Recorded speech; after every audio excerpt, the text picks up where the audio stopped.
welcome to another Thursday on the Pagan Perspective. I'm your host, Tatiana, and this week we've been talking about your mood and spell work.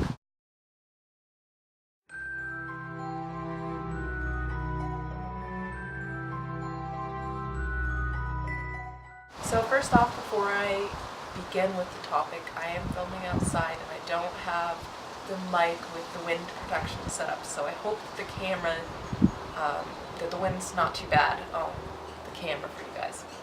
So, as always, the topic is posted below. I'm going to go ahead and read it for you. It comes from Tatiana, Lima, Castro, and they write, "You've studied and prepared for a spell that should be done in a specific day on a specific time. But on that exact day, as the time approaches for you to begin the spell, someone in your family makes you really mad, or you get into an argument with your loved one. Your mood is totally spoiled. You are sad, angry, or confused. Should you follow through with the planning and work your spell in a crappy mood? Or should you postpone, even if you will only be able to have the same conditions for the spell in 4 months' time? Thank you." So,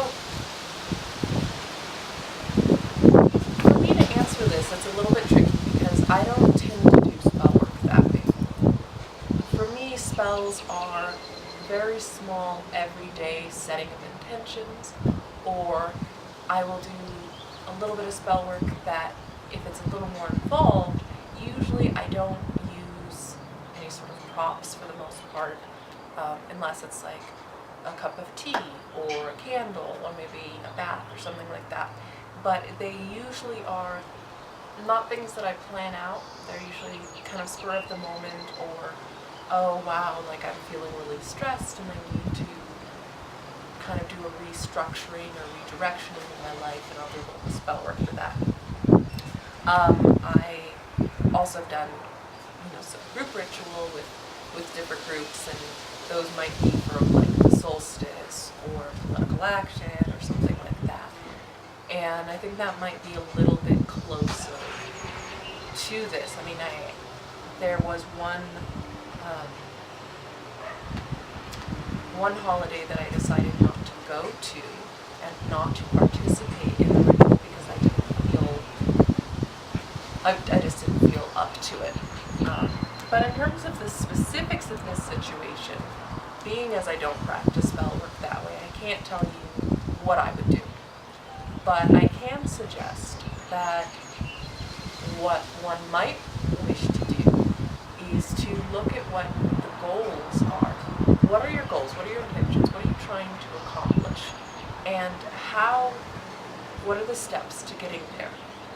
If you believe that being in that place, in that space, is being angry with your loved one, or whatever happens, this doesn't have to just be that exact situation. If that is going to take away to the extent that you're not going to achieve what you're going for, then you might want to step back and wait. Or you might want to do something beforehand, like a meditation or another spell or something like that, to get you back into the space where you need to be. But really the most important thing, I think, is looking at what are your goals, what are your intentions, and how are you going to get there? And how is that process going to affect you? So, I know that's kind of a non-answer, really. I'm not saying what to do, but looking at the process again. And I think the process really is one of the most important parts. So we've got some interesting topics coming up this week, which I really look forward to sharing and going over with you guys. And I'd love to hear what you think about this week's topic. Let us know in the comments below, and see you next week.